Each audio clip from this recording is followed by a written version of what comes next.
Guys problem number 44 को देखिएगा। आपसे कह रहा है कि ए वेक्टर क्रॉस बी वेक्टर, अगर ये C vector cross B vector के इक्वल है तो आपको ये शो करना है कि सी वेक्टर को ए वेक्टर के इक्वल होने की कोई ज़रूरत नहीं है।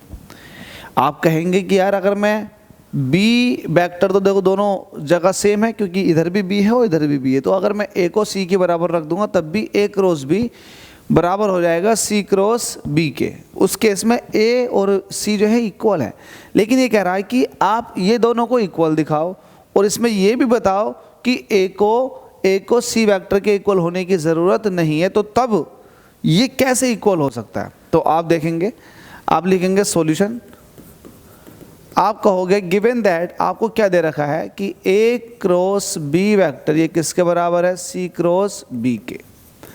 एक काम करो, आप इधर को ले आओ, तो आप कहोगे कि ए क्रॉस बी माइनस सी क्रॉस बी, और ये हो जाएगा 0 के इक्वल।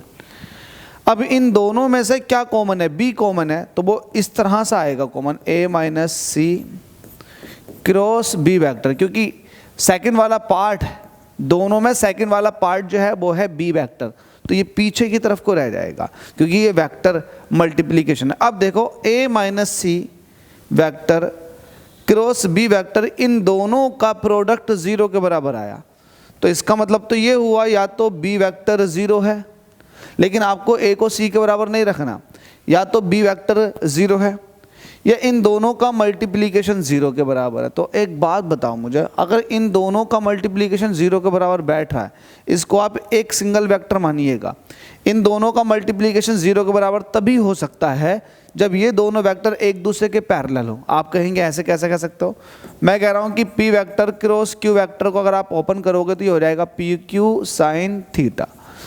ये 0 के बराबर तभी आ सकता है जब साइन 0 हो, तो साइन 0 की वैल्यू होती है 0, तो इसका मतलब थीटा जो है वो 0 डिग्री के बराबर आना चाहिए।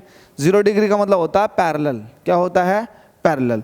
तो यहाँ वही बात है कि ये वेक्टर इसके पैरेलल होना चाहिए, तभी इन दोनों का क्रॉस किसके बराबर आ जाएगा, 0 के। तो मैं ये कह सकता हूँ it implies that a vector minus c vector should be parallel to b vector, अगर ये 0 के बराबर दिखाना है।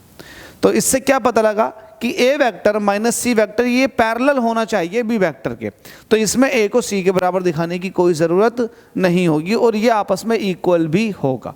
ठीक है, तो ए वेक्टर माइनस सी वेक्टर ये पैरेलल होगा किसके, बी वेक्टर के। तो बस इसमें इतना ही था, होप्स समझ में आ गया होगा। अगर एक भी पॉइंट क्लियर हुआ ना आपका, तो वो आपको बेनिफिट दे के जाएगा।